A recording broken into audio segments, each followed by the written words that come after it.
गजाननं भूतगणाधिसेवितं कपितजम्बूफलचारुभक्षणम् उमासुतं शोकविनाशकारणं नमामि विघ्नेश्वरपादपङ्कजं शिवानन्दं शिवरूपं गुरुसाक्षात् शिव स्वयं संसारशोकहर्तिं ध्याता शिवानन्दरूपं ब्रह्मविद्याप्रदायकं साकरे वंशप्रवर्तितं जीवशिवाय भवती ज्ञानेन तत्पदं बोधितं जय मंगलम जय नमः पार्वतीपते शिव हर हर महादेव वंदे श्रीमद्रामं सद्गुरुमती शांती शीतया श्लेष्ठं कामादिराक्षसारी भवजलधो तत्त्वबोध सेतुकरम् ओम तत्सत्प्रभ्रमणे नमः। संत शिरोमणी मन्मथ स्वामी महाराज की जय। सद्गुरु सिद्धारूढ स्वामींच्या चरणी वंदन करून श्रोत्रिय ब्रह्मनिष्ठ सद्गुरू शिवानंद स्वामी परभणीकर माझ्या हृदयामध्ये स्थापित करून सद्गुरू पंडित पितांबरजींना वंदन करून जगद्गुरू शंकराचार्यांना वंदन करून जगद्गुरू पंचाचार्यांना वंदन करून त्रिकालवंदनीय गुरु माऊली लिंगायक्य गुरु महालिंगेश्वर शिवाचार्य महाराज यांच्याही चरणी अनंत कोटी प्रणिपात करून श्रोत्रिय ब्रह्मनिष्ठ सद्गुरू महादेव कुंभार अप्पाजी यांच्या चरणी शिरसाष्टांग प्रणिपात करून तुम्हा सर्व मोक्ष साधकांच्या चरणी विनम्र अभिवादन करून पंचीकरण ग्रंथामध्ये प्रवेश होऊया। पंचीकरण ग्रंथाचं पान नंबर 188 काढा। काल आपण बघितलं माया उपाधीच्या योगाने, माया उपाधी कोणाची येते? ईश्वराची, अविद्या उपाधी जीवाची। माया उपाधी आणि अविद्या उपाधी लागल्यामुळं उपाधीच्या योगानं भेद आहे, नाहीतर जीव आणि ईश्वर हा एकच आहे असं काल सांगितलेलं आहे। सामवेदाच्या महावाक्यातही असंच अभेद निरूपण केलेलं आहे। महावाक्याचं या अभेदविषयी प्रमाण आहे असे सांगण्यास जाणावे। महावाक्यात तत्त्वम आणि असी ह्या 3 पदे आहेत। महावाक्यात किती पदे आहेत? 3। तत्, त्वम, असी। तत् म्हणजे ईश्वर, त्वम म्हणजे जीव, अशी म्हणजे दोन्हीला जोडणारं वाक्य। तत्, त्वम, असी तेच तू आहेस। 3 पदे आहेत। त्यातील अभेदाचा अर्थ दृष्टांत देऊन 19व्या दोह्यात सांगतो। ते श्रवण करून त्याचा दृढ निश्चय आपल्या मनात कर। श्रवण कर। श्रवण करणं म्हणजे सत्य असत्याचा निवाडा करून श्रवण करणं, मनातले सगळे संशय दूर होतील असा विचार करणं म्हणजेच श्रवण करणं।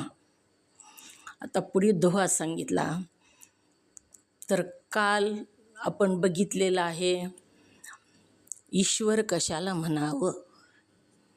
कालचं आहे का लक्षात? ईश्वर कशाला म्हणावं? ओम नमः शिवाय, हँड रेस करा। ईश्वर कशाला म्हणावं? जय श्रीताई बोला, कशाला म्हणावं ईश्वर? आवाज यायलाय का? हो ताई, येतोय आवाज।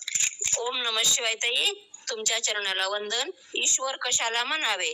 नंबर 1 ब्रह्म, नंबर 2 माया, नंबर 3 ब्रह्मचैतन्याचं मायेमध्ये पडलेल्या प्रतिबिंबाला ईश्वर असे म्हणावे। ओम नमः शिवाय। जीव कशाला म्हणावं? जीव शिव ब्रह्म ऐक्याचं ज्ञान याला जीव असे म्हणावे। जीवाची व्याख्या, जीव कशाला म्हणावं?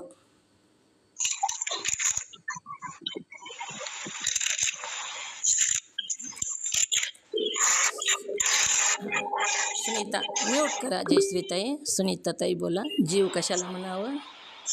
जीव कशाला म्हणावे? 1 कुटस्थ चैतन्य, 2 अंतःकरण, 3 कुटस्थ चैतन्याच्या अंतःकरणात पडलेल्या प्रतिबिंबाला जीव असे म्हणावे। ईश्वर कशाला म्हणावं? ब्रह्मचैतन्य माया, ब्रह्मचैतन्याचे मायात पडलेल्या प्रतिबिंबाला ईश्वर असे म्हणावे. हां, दोन्हीही काय आहेत मग प्रतिबिंबच आहेत आणि दोन्हीमध्ये भेद नाही, दोन्ही एकच आहे. फक्त भेद कशामुळे तर उपाधीमुळे भेद झाला. उपाधी लहान मोठी असल्यामुळं भेद आहे, भेद नाही. ईश्वर चैतन्य आणि जीव चैतन्य हे एकच आहे. मायेत प्रतिबिंब पडलं ब्रह्मचैतन्याचं म्हणून तो ईश्वर झाला आणि अयोध्येमध्ये प्रतिबिंब पडलं म्हणून तो जीव झाला. पुढे दोहा आलेला आहे. तत्व मट घटकाशवत असी पद महदाकाश, बे उपाधी भाग त्याग करी पोते स्वयंप्रकाश. टीका. बा शिष्या, जसे एकाच आकाशाला मटाच्या उपाधीने मट आकाश म्हणतात आणि घटाच्या उपाधीने घट आकाश आहे त्याला महद आकाश म्हणतात. घट आकाश, मट आकाश, महद आकाश जी म्हणतात ती एकाच आकाशाला नावं आहेत. मग मट आकाश ही जी नाव आलं ती मटाची उपाधी लागली म्हणून मट आकाश नाव आलं, घटाची उपाधी लागली म्हणून घट आकाश नाव आलं. तर मग महद आकाश म्हणजे बाहेरचं आकाश. तत्व मट घटाकाशवत असी पद महद आकाश, बे उपाधी भाग त्याग करी पोते स्वयंप्रकाश. घटातला आकाश कशामुळं आलं? घट आकाश का म्हणतो तर घटाची उपाधी लागली. मट आकाश का म्हणतो तर मटाची उपाधी लागली. आणि महद आकाश म्हणजे बाहेरचं आकाश. तर ह्या आकाशामध्ये जसा भेद नाही, भेद आहे का हो आकाशामध्ये? भेद नाही, एकच आकाश आहे. माठ फुटला की ती आकाश महद आकाशामध्ये गेलं, माठ फुटला आणि मठ पण पडला, घट फुटला मठ पडला, तर तिन्ही आकाश एकत्रच झालं, एकच झालं. मग भेद नाही. याच न्यायाने एक म्हणजे अद्वितीय अशा तत्वमय मायेच्या उपाधीने तत्पदाचा अर्थ ईश्वर. तत्वात मायेच्या उपाधीने मायेची उपाधी लागली, तत्पदाचा अर्थ काय झाला? ईश्वर. अद्वितीयच आहे, दोन नाहीच ते. त्याच न्यायाने एक म्हणजे अद्वितीय अशा तत्वात मायेच्या उपाधीने तत्पदाचा अर्थ ईश्वर असे पंडित सांगतात. पंडित म्हणजे ज्ञानी, जे ज्ञानी आहेत ते सांगतात. आणि अविद्येच्या उपाधीने तोम पदाचा अर्थ जीव सांगतात. तथापि या दोन्हीही उपाधी सोडून लक्षात हे तू आहेस, ते तू आहेस. उपाधी जर सोडून दिल्या, टाकून दिल्या तर एकच आहे सगळं, ते तू आहेस. कसं? दृष्टांत कसा दिला? याचप्रमाणे आसी पदाने दोन्हाचे ऐक्य जाणल्याने एक अद्वितीय स्वरूप सिद्ध होते. आसी पदानं दोन्ही जोडलं म्हणून दोन्ही एकच आहे असं सिद्ध होतं. तर कसं? कोणता दृष्टांत दिला? जसं ईश्वर आणि जीव दोन्ही एकच आहे ह्यासाठी कोणता दृष्टांत दिला हो इथं? कशाचा दृष्टांत दिला आहे? जीव आणि ईश्वर दोन्ही एकच आहे. सुनंदाताई पाटील बोला, कशाचा दृष्टांत दिला? घटाचा घटाकाश पटाकाश शेजा दिला. मटाचा हां, कसा? घटाकाश कसा?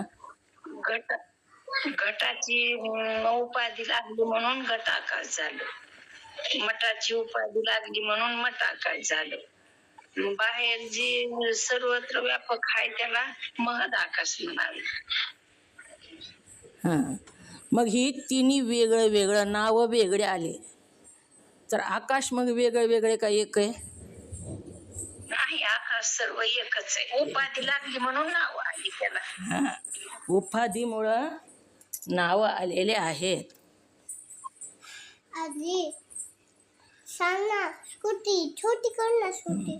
उपाधीमुळं नावं आलेले आहेत. उपाधी जर बाजूला काढली तर सगळं एकच आहे. घटातला आकाश, मठातला आकाश आणि महद आकाश जसं एकच आहे, तसं ईश्वराला मायेची उपाधी लागली म्हणून ईश्वर, मोठी उपाधी लागली मायेची म्हणून ईश्वर, अविद्येची उपाधी लागली म्हणून जीव झाला. तसं उपाधीमुळं हे झालं एकच आहे. दोन्ही जीव आणि ईश्वर हे वेगळे नाहीत.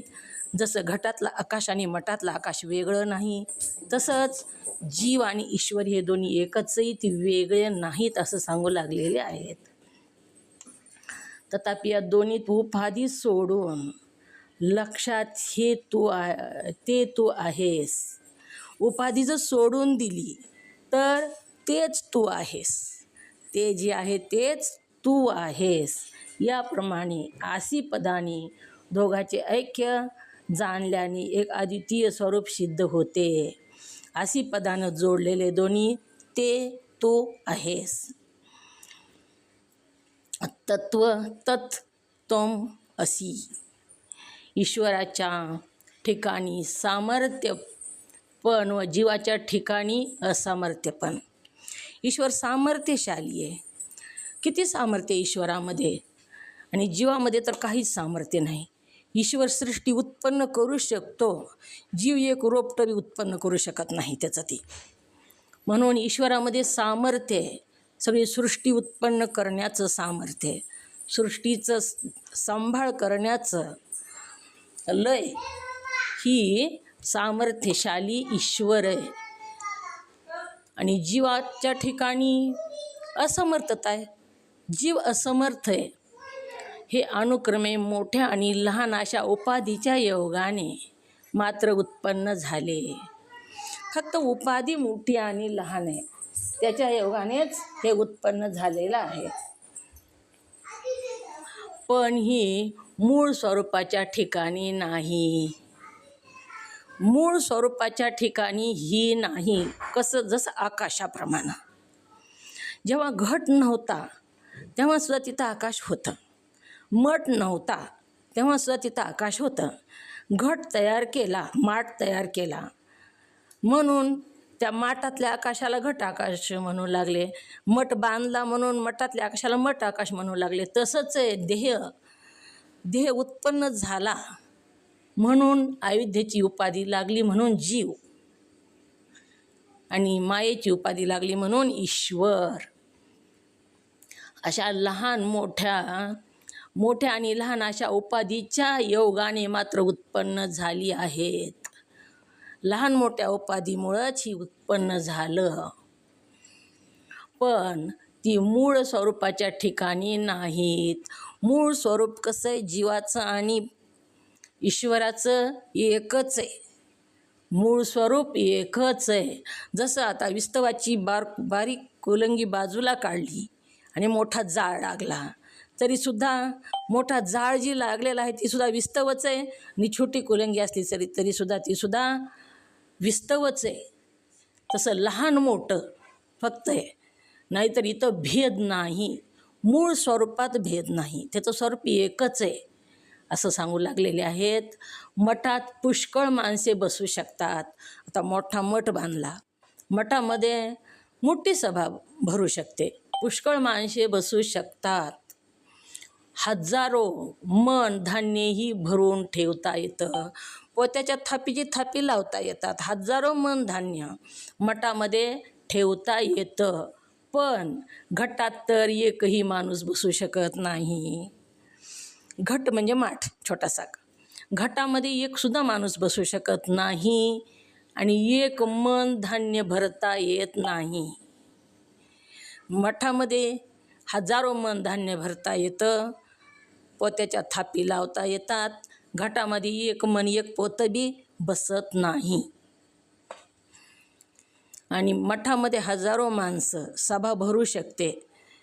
घटामध्ये एक बी माणूस, घटाचं तोंड लहान असते त्याच्यामध्ये एक माणूस पण जाऊन बसू शकत नाही व एक मन धान्य भरता येत नाही. यावरून काय झाले की मठ आणि घट याच्यात अनुक्रमे ही मोठी उपाधी आणि धाकटी उपाधी याच्यातल्या भेदामुळे पुष्कळ आणि थोडे सामर्थ्य भरले.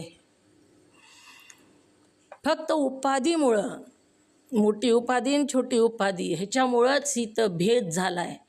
मोठी उपाधी लागली म्हणून त्याच्यामध्ये सामर्थ्य जास्त, शक्ती जास्त, हजारो मन धान्य त्या मठामध्ये ठेवता येतं. का तर सामर्थ्य जास्त आहे, शक्ती जास्त आहे त्याच्यामध्ये. आणि मठामध्ये ठेवता येतं, पण घटामध्ये एक पोतंसुद्धा ठेवता येत नाही. कारण ते छोटंच आहे, शक्ती त्याच्यामध्ये मठा एवढी नाही. भेदामुळे पुष्कळ आणि थोडे सामर्थ्य आहे, पण याच्यात मधल्या आकाशात मोठेपण आणि लहानपण किंवा सामर्थ्य आणि असामर्थ्य अशा प्रकारचा भेद नाहीत. आकाशामध्ये, त्या घटातल्या आकाशामध्ये आणि मठातल्या आकाशामध्ये जसा भेद नाही, तसाच जीवामध्ये आणि ईश्वरामध्ये सुद्धा भेद नाही. का भेद नाही व जीवामध्ये आणि ईश्वरामध्ये येईल का लक्षात? जीव वेगळा आणि शिव वेगळा आहे का एकच आहेत? ओम नमः शिवाय. नंदा काकी येईल का लक्षात काही? का जीव आणि शिव एक आहेत का वेगळे आहेत काकी? ओम नमः शिवाय. जीव आणि शिव एकच आहे. हां जीव आणि ईश्वर एकच आहेत. हां. मग ईश्वराला मोठी उपाधी लागली म्हणून तो सामर्थ्य म्हणजे समर्थ झाला, म्हणजे मोठा झाला. आणि जीवाला लहान उपाधी लागली देह म्हणून तो असमर्थ. कोणती उपाधी लागली ईश्वराला? ईश्वराला मोठी उपाधी. कोणती उपाधी मोठी? त्या उपाधीचं नाव काय? ईश्वराला तत्पदाची उपाधी लागली आणि ह्याला जीवाला तम पदाची उपाधी लागली. म्यूट करा. ओम नमः शिवाय. बरोबर. सुनंदाताई पाटील बोला. म्यूट करा. माईची उपाधी लागली ईश्वराला. हां. आणि जीवाला? जीवाला अविद्येची उपाधी लागली, अंतकरणाची. हां.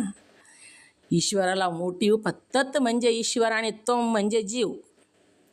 तत् ईश्वराचंच नाव आहे. तत् म्हणजे ईश्वर, तोम म्हणजे जीव, अशी म्हणजे आहेस, ते तू आहेस. ह्या महावाक्याचा अर्थ होतो. महावाक्य म्हणजे मोठं वाक्य. तत् म्हणजे ईश्वर, तुम म्हणजे जीव, अशी म्हणजे आहेस, ते तूच आहेस, असा अर्थ आहे. मग ईश्वराला कोणती उपाधी लागली मुद्रिकाताई महाजन? ओम नमः शिवाय ताई. मायेची उपाधी लागली. म्हणून पूर्ण वाक्याच कशाला लागली मायाची उपाधी? ओम नमः शिवाय. ईश्वराला मायाची उपाधी लागली म्हणून हां ते सामर्थ्यवान आहे. हां. आणि जीवाला कोणती लागली उपाधी? जीवाला अविद्येची उपाधी लागली. हां. धाकटी आणि मोठी अशा दोन उपाध्या आहेत. ओम नमः शिवाय. म्यूट करा. ईश्वराला मायेची उपाधी लागली, मोठी उपाधी लागली म्हणून तो सामर्थ्यशाली आहे. आणि जीवाला लहान उपाधी लागली म्हणून तो धाकटी उपाधी लागली म्हणून तो असमर्थ आहे. याच्यातल्या भेदामुळेच पुष्कळ काही थोडे सामर्थ्य भरले. ईश्वरामध्ये जास्त सामर्थ्य आहे आणि जीवामध्ये थोडं सामर्थ्य. ही कशामुळं झालं? तर उपाधीमुळं.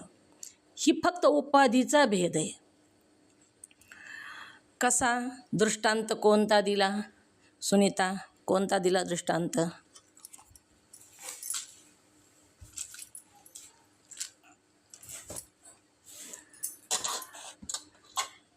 कोणता दृष्टांत दिला याला?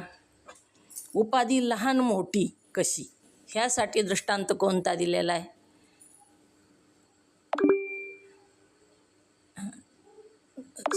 सुनंदाताई पाटील बोला. घटाचा दृष्टांत दिला.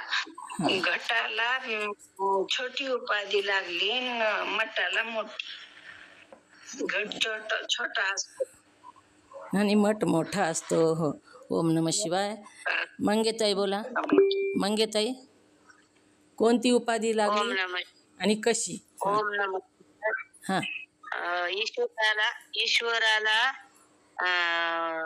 मायेची उपाधी लागली आणि जीवाला अविद्येची लागली.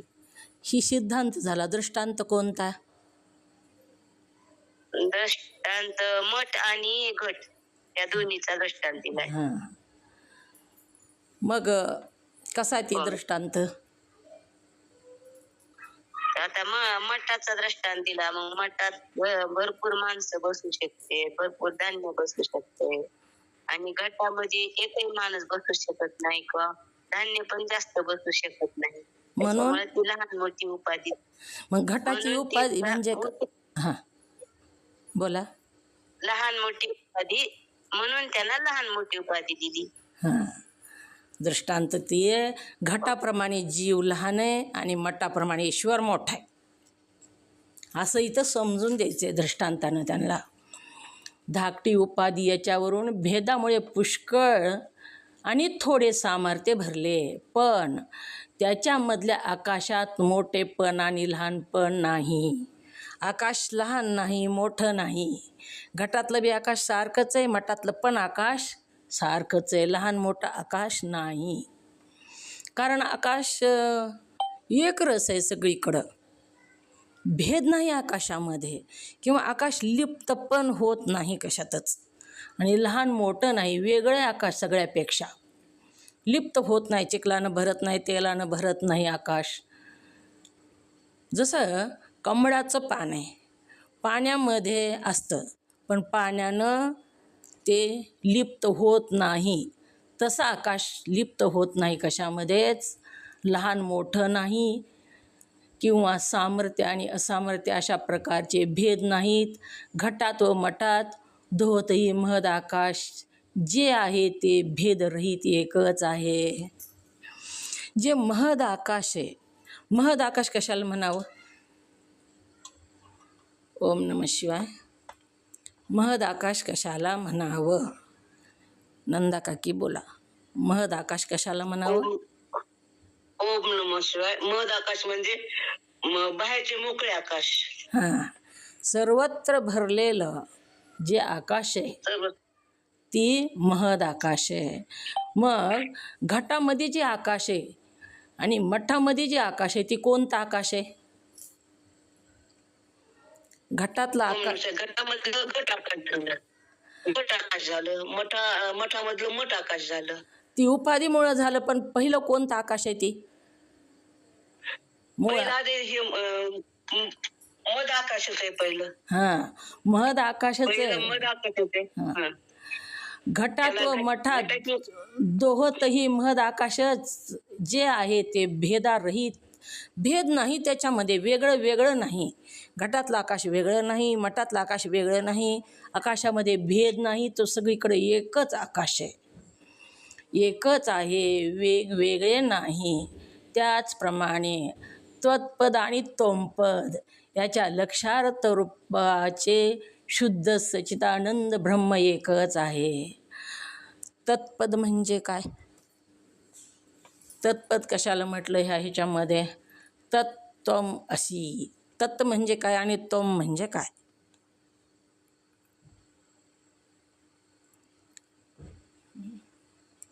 बोला. जयश्रीताई, कशाला म्हणावं तत् आणि त्वम? ओम नमः शिवाय ताई.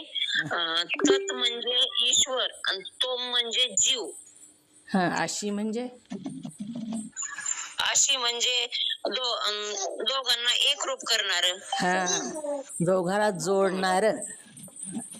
बरोबर सांगितलं. ओम नमः शिवाय. तत् म्हणजे ईश्वर, तोम म्हणजे जीव, अशी म्हणजे दोन्हीला जोडणारं ते तू आहेस. म्हणून इथं सांगितलं तत्पद आणि तोमपद याच्या लक्षार्थ रूपाचे शुद्ध सच्चिदानंद ब्रह्म एकच आहे. ह्याचा लक्षार्थ रूप एकच आहे, त्यात भेद नाही. म्हणून जीव आणि ईश्वर याच्या वाच्यार्थ रूपाने असलेल्या कल्पित ज्या दोन उपाधी, लक्षार्थ कशाला म्हणावं काल सांगितलं बघा.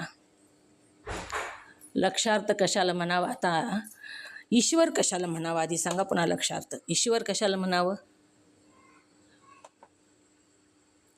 मंगेताई, कशाला म्हणावं ईश्वर?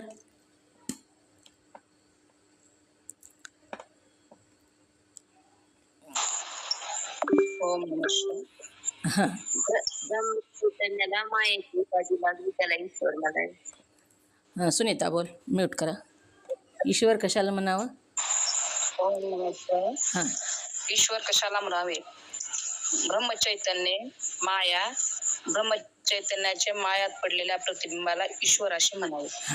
आता नंबर 1 ब्रह्मचैतन्य, नंबर 2 माया आणि नंबर 3 ब्रह्मचैतन्याचं मायेमध्ये पडलेलं प्रतिबिंब, तिने मिळून काय झालं? ईश्वर झाला.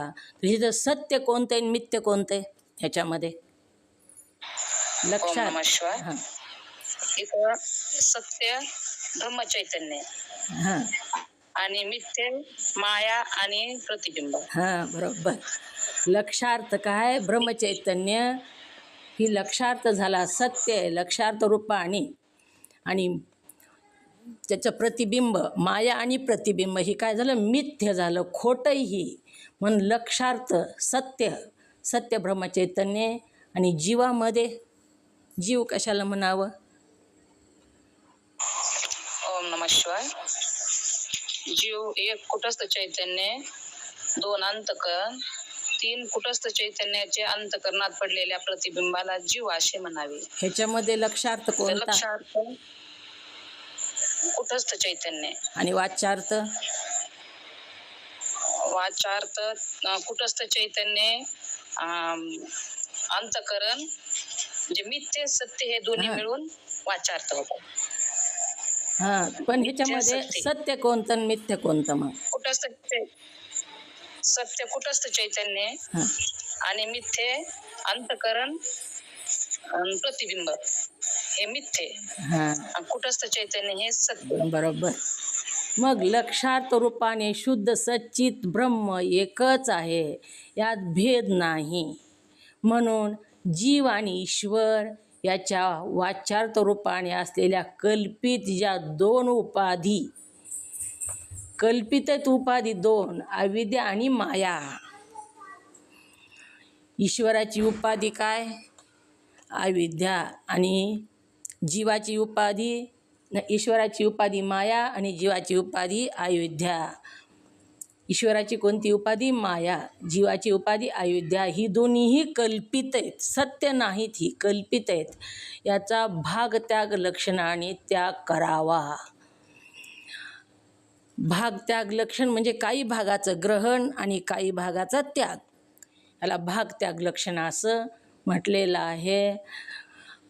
त्याग करून अरे मुमुक्षु पुरुषा, तू स्वतः प्रत्येगात्मा जीव ईश्वराचा शुद्ध लक्ष स्वयंप्रकाश रूप आहेस, अशी आपल्या मनात अगदी गाठ मारून ठेव. भाग त्याग लक्षणाने त्याग करून अरे मुमुक्षा पुरुषा, तू स्वतः प्रत्येगात्मा. प्रत्येगात्मा कशाला म्हणावं? ओम नमः शिवाय. प्रत्येगात्मा कशाला म्हणावा? मुद्रिका ताई महाजन बोला बरं, प्रत्येगात्मा कशाला म्हणावा? ओम नमः शिवाय ताई. प्रत्येकाच्या देहामध्ये असलेल्या आत्म्याला प्रत्येकात्मा म्हणावं. प्रत्येकामध्ये जो आत्मा आहे त्याला प्रत्येगात्मा असं म्हणावं. मग प्रत्येगात्मा जो जीव आहे, ईश्वराचा शुद्ध लक्ष स्वयंप्रकाश आहे, अशी आपल्या मनात अगदी गाठ मारून ठेव. कसा हा प्रत्येकात्मा स्वयंप्रकाश आहे. स्वयंप्रकाशाची व्याख्या काय? स्वयंप्रकाश कोणाला म्हणावं? ओम नमः शिवाय. हां, स्वयंप्रकाश कोणाला म्हणावे? तो स्वतः प्रकाशित आहे आणि दुसऱ्यालाही प्रकाशित करतो. त्याला प्रकाशित करणारी कोणतीही वस्तू नाही, त्याला स्वयंप्रकाश असे म्हणतात. असा कोण आहे? असा मी आत्मा आहे. हां, मी आत्मा आहे असा स्वयंप्रकाश. शुद्ध. शुद्ध म्हणजे दोष अस्पर्शको शुद्ध कहिये. शुद्ध लक्ष स्वयंप्रकाश आहे अशी आपल्या मनात अगदी गाठ मारून ठेव. गाठ मारून ठेव. हे 3 प्रकारचे लक्षणा. आता भागत्याग लक्षणा, झहती अझहती लक्षणा ही आपल्याला बघायची आहे. शिष्य म्हणतात, गुरु महाराज भागत्याग लक्षणा कशाला म्हणतात व त्या लक्षणा म्हणतात किती प्रकारच्या आहेत? काय म्हणतो शिष्य? भागत्याग लक्षणा कशाला म्हणतात? भागत्याग लक्षणा म्हणजे काय? कशाला म्हणावं भागत्याग लक्षणा? आणि त्या लक्षणा किती प्रकारच्या आहेत? त्याचे प्रकार किती आहेत असं सांगा, असं शिष्य म्हणत आहे. गुरु म्हणतात, झहती अझहती आणि झहत झहती अशा 3 प्रकारच्या लक्षणा सांगितल्या. नंबर 1 झहती लक्षणा, नंबर 2 अझहती लक्षणा आणि नंबर 3 झहती लक्षणा असे 3 प्रकार लक्षणेचे आहेत. किती प्रकार आहेत लक्षणेचे? ओम नमः शिवाय. किती प्रकार आहेत लक्षणेचे मंगेताई? ओम नमः शिवाय. 3 प्रकारचे लक्षण आहेत. कोणकोणते? नंबर 1 जहती, नंबर 2 अजहती, नंबर 3 जहत जहती असे 3 प्रकार लक्षणांचे आहेत. झहती लक्षण, अझहती लक्षण, झहद झहती लक्षण असे 3 प्रकार लक्षणेचे आहेत. तिचा समग्र अर्थाचा म्यूट करा ताई. मंगेताई म्यूट करा. डबल आवाज यायला. पुन्हा डबल आवाज यायला. ती झहती लक्षणा, अझहती लक्षणा, झहद झहती लक्षणा असे 3 प्रकार लक्षणेचे आहेत. जिचा समग्र अर्थाचा त्याग होतो तिला झहती लक्षणा असे म्हणतात. समग्र अर्थाचा, सगळ्याच अर्थाचा त्याग होतो तिला काय म्हणावं? झहती लक्षणा. उदाहरणार्थ गंगाय घोषः प्रतिवसती हे वाक्य घ्या. या वाक्याचा शब्दार्थ असा आहे की गंगेत घोष म्हणजे गाईचा गोटा आहे. आपण म्हणतो बघा, कुठं गेलता तर गंगेवर गेलतो, किंवा तुमचं कुठं म्हणजे गोटा कुठे तर गंगेवर आहे गोटा. तसंच इथं म्हटलं आहे. तिथं काय म्हटलं? ह्या वाक्याचा अर्थ असा आहे की गंगेत घोष म्हणजे गाईचा गोटा आहे. गंगेत घोष म्हणजे गाईचा गोटा आहे असा या अर्थावरून पाहिले असता गंगेत म्हणजे गंगा नदीच्या प्रवाहात गाईचा गोटा असणे संभव नाही. पाण्यावर गाईचा गोटा असतो का? संभवच नाही पाण्यावर गाईचा गोटा असणं. पण आपण काय म्हणतो? गंगेवर गाईचा गोठा आहे. कुठं राहतात तर गंगेवर गाईचा गोठा आहे. किंवा आपण स्नानाला गेलो नदीवर, कुठं गेलता तर गंगेवर गेलतो म्हणतो. मग गंगेवर गेलो म्हणजे गंगेच्या काठाला गेलो का गंगेच्या पाण्यावर तरंगत गेलो? तर ह्याचा तसा अर्थ होत नाही, तर काठावर गेलो असाच अर्थ होतो. गंगेत म्हणजे गंगा नदीच्या प्रवाहात गाईचा गोटा असणे संभवतच नाही. पाण्यावर कशा भिंती गोटा असेल? संभवत नाही. म्हणून गंगा पदाचा अर्थ टाकून गंगा नदीच्या काठावर गाईचा गोठा आहे असं लक्षण करावं लागतं. आणि तसंच आपण समजतो सुद्धा. गंगेवर गेलो होतो म्हणजे गंगेच्या पाणीवर वरी तरंगत गेलो होतो असं नाही, तर गंगेच्या काठाला गेलो होतो असाच त्याचा लक्षणा करावी लागते. ही लक्षणा महावाक्य संबंधाने करणे संभवत नाही. ही लक्षणा महावाक्यामध्ये बसत नाही, कारण ही झहती लक्षणा केली असता महावाक्याच्या पदाच्या समग्र वाच्यार्थाचा त्याग होईल. झहती लक्षणा कशाला म्हणावं? झहती लक्षणा कळल्याशिवाय ही पुढचं कळत नाही. झहती लक्षणा कशाला म्हणावं? ओम नमः शिवाय.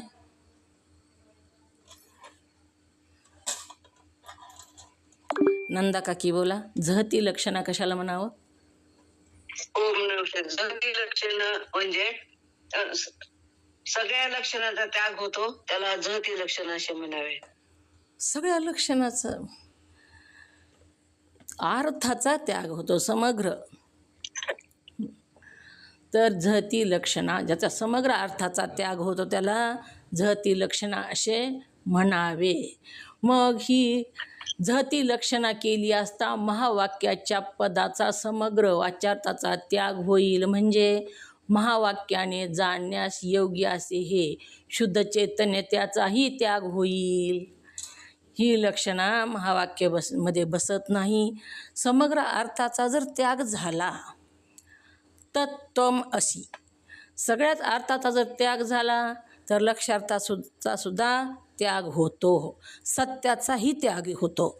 म्हणून ही लक्षणा महावाक्यामध्ये बसत नाही.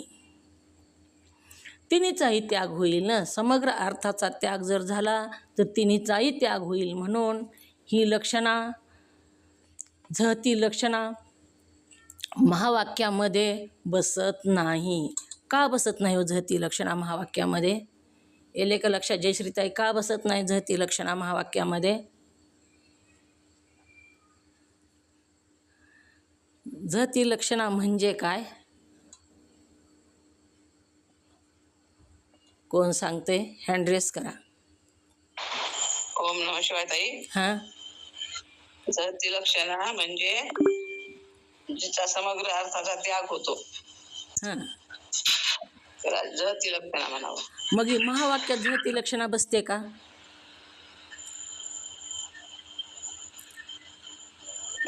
काय बसत? हां, का बसत नाही? ते नाही लक्षात आलं. समग्र अर्थाचा त्याग झाल्यावर मग सगळंच जाईल ना. म्हणून समग्र अर्थाचा त्याग केल्यावर ही महावाक्यातली झहती लक्षणा बसत नाही. तत्त्वम अशी सगळाच त्याग होईल ना. म्हणून महावाक्यामध्ये झहती लक्षणा बसत नाही. महान अनर्थ होईल. आणि सिद्धांतात तर पदाच्या वाच्यार्थ रूपी एका अंशाला टाकून लक्षार्थ रूपी एका अंशाचे ग्रहण करायचे आहे. सिद्धांतात काय करायचे? जी खोट आहे ती टाकून द्यायचे आणि लक्षार्थ म्हणजे जी खरं सत्य आहे त्याचं ग्रहण करायचे. लक्षार्थाचं ग्रहण करायचं. वाच्यार्थ रूप एका अंशाला टाकून देऊन लक्षार्थ रूप एका अंशाचं ग्रहण करावयाचे आहे. ते झहती लक्षणेने अर्थातच जुळत नाही. इथं एका लक्षार्थाचं ग्रहण करायचं आणि वाच्यार्थाला टाकून द्यायचं. आणि ही झहती लक्षणा जी आहे ती पूर्णच अर्थाचा त्याग होतो. मग लक्षार्थ आणि वाच्यार्थ दोन्हीचाही त्याग होतो. म्हणून इथं ह्या महावाक्यामध्ये झहती लक्षणा बसत नाही. मग महावाक्यामध्ये काय करावं लागतं? तर लक्षार्थाचं ग्रहण आणि लक्षार्थाचं एका अंशाचं ग्रहण करायचं आहे आणि दुसऱ्या अंशाचा त्याग करायचा आहे. म्हणून ही लक्षणा इथं महावाक्यामध्ये बसत नाही. झहती लक्षणेने अर्थात जुळत नाही. यासाठी तेथे झहती लक्षणा ग्रहण करू नये. तिच्यात उलट दुसरी अझहती म्हणून लक्षण आहे तिच्या सर्वच अर्थाचे ग्रहण आहे. दुसरी जी लक्षणं सांगितली अजहती लक्षणा, तिच्यामध्ये काय करायचं आहे? सर्वच अर्थाचं ग्रहण करायचं आहे. आणि झहती लक्षणेमध्ये काय करायचं आहे? तर सर्वच अर्थाचा त्याग करायचा आहे. आणि अजहती लक्षणेमध्ये काय करायचे? तर सर्वच अर्थाचं ग्रहण करायचे. सर्वच अर्थाचे ग्रहण होते, कशाचाही त्याग होत नाही. कोणत्या लक्षणेमध्ये कशाचाच त्याग होत नाही? दोन्हीतला फरक लक्षात येईल आहे का? ओम नमः शिवाय. ओम नमः शिवाय.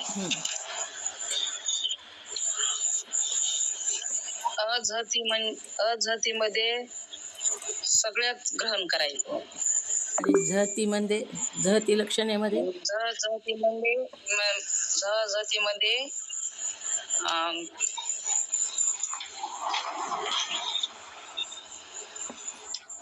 झहती निसतं सगळ्याचाच त्याग करायचा आहे. झहत अझहती नाही, अजहती निसते झहती लक्षण आणि अझहती लक्षण दोन्हीचंच चाललेलं आहे. आपल्याला पुढे नाही गेलो आपण. झहती लक्षणेमध्ये सर्वाचाच त्याग करायचा आहे आणि अझहती लक्षणामध्ये सर्वांचंच ग्रहण करायचं आहे. झहती लक्षणा आणि अझहती लक्षणा. म्यूट करा. सर्वच अर्थाचे ग्रहण होते, कशाचाही त्याग होत नाही. उदाहरणार्थ शोणी धावती. शोणी म्हणजे तांबडा धावतो, पण या ज्या अर्थी तांबडा म्हणजे तांबडा असा रंग याचे धावणे संभवत नाही. तांबडा नुसता तांबडा रंग धावतो का हो? नुसता तांबडा रंग कसा धावू शकेल? मग संभवतच नाही तांबडा धावतो ही. ज्या अर्थी तांबडा म्हणजे तांबडा असा रंग याचे धावणे संभवतच नाही, शक्यच नाही ते. त्या अर्थी तांबडा रंग ज्याचा आहे असा एखादा घोड्यासारखा प्राणी धावतो. कोणताही तांबड्या रंगाचा प्राणी असो, मग घोडा असो, दुसरा कोणता तांबड्या रंगाचा प्राणी असो, तो धावतो असा अर्थ होतो. तांबडा धावतो असं शक्य नाही, संभवच नाही. असे होते म्हणजे तांबडा रंग व तांबडा रंग ज्याचा आहे असा घोडा इत्यादी सर्वाचे ग्रहण होते. इथे कशाचाच त्याग होत नाही. तांबडा रंग ह्याचं पण ग्रहण होतं आणि तांबड्या रंगाचा जी प्राणी कोणता धावतो त्याचं पण ग्रहण होतं.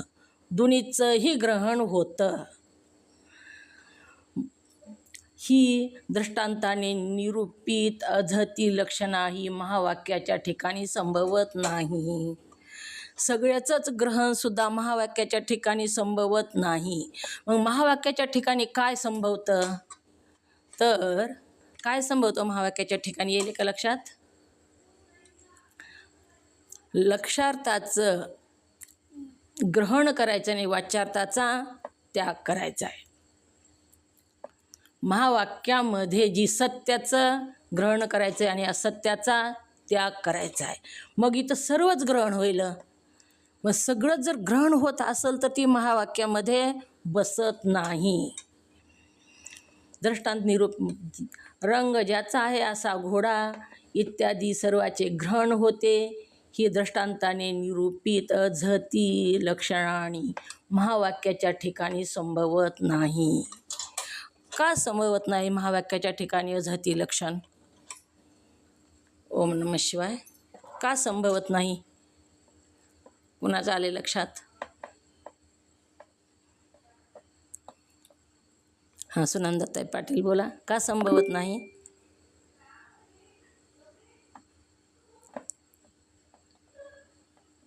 ओम नमः शिवाय.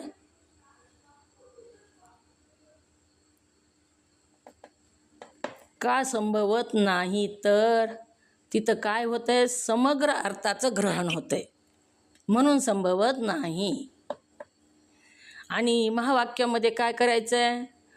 सत्याचं ग्रहण करायचं आहे, असत्याचा त्याग करायचा आहे म्हणून संभवत नाही.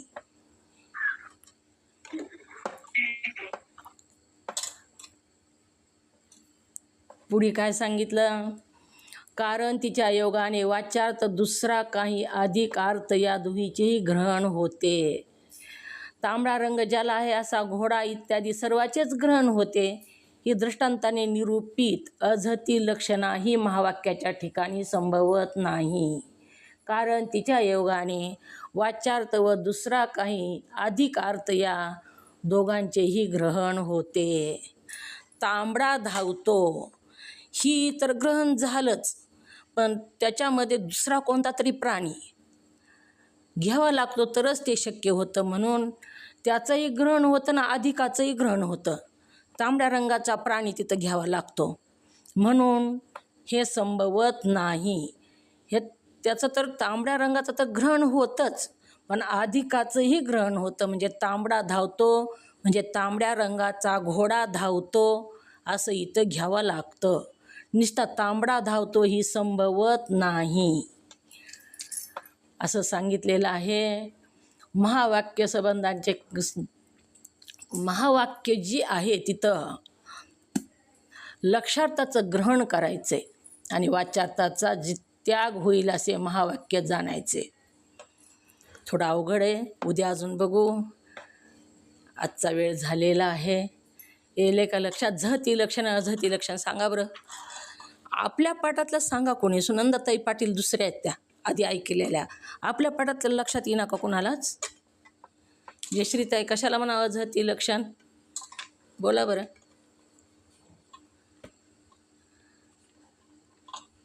झती लक्षण. ओम नमः शिवाय. हां बाई लक्षातच येईना ऐकायला. कसं म्हणजे कसं लक्षात येईना. ओम नमः शिवाय. हां ओम नमः. समग्र अर्थाचा त्याग म्हणजे समग्र म्हणजे काय? सगळ्याच. तांबडा धावतो सगळ्याच अर्थाचा त्याग. तांबडा धावतो इथं म्हणलंय, मग तांबडा रंग धावू शकतो का? नुसता तांबडा रंग असेल तर पळता येतं का त्याला? पळताच येत नाही तांबड्या रंगाला. म्हणून तांबडा धावतोय असं जर म्हणलं असेल तर तांबड्या रंगाचा कोणता तरी प्राणी घ्यावा लागतो तिथं. घोडा धावतो तांबड्या रंगाचा किंवा तांबड्या रंगाचा दुसरा कोणताही प्राणी धावतो असा अधिक घ्यावा लागतं तिथं त्या लक्षणामध्ये. नुसता तांबडा धावतो म्हणून नाही जमत. तांबड्या रंगाचा घोडा धावतो म्हणावं लागतं. मग जास्तीचं घ्यावं लागतं तिथं. जिथं जास्तीचं म्हणजे घोडा जास्तीचंच घ्यावं लागलं ना, मग ती पण घ्यावं लागलं जास्तीचं पण घ्यावं लागलं. म्हणून ह्या लक्षणामध्ये लक्षणा काय आहे? महावाक्य कशाला? महावाक्याची लक्षणा काय आहे?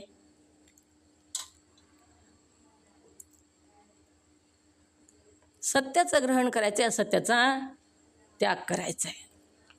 वाच्यार्थ आणि लक्षार्थ ही पण लक्षात यायला पाहिजे. पुढे आलेलं आहे ती ही का पुढे भागत्याग लक्षणेमध्ये पण सांगितले ती.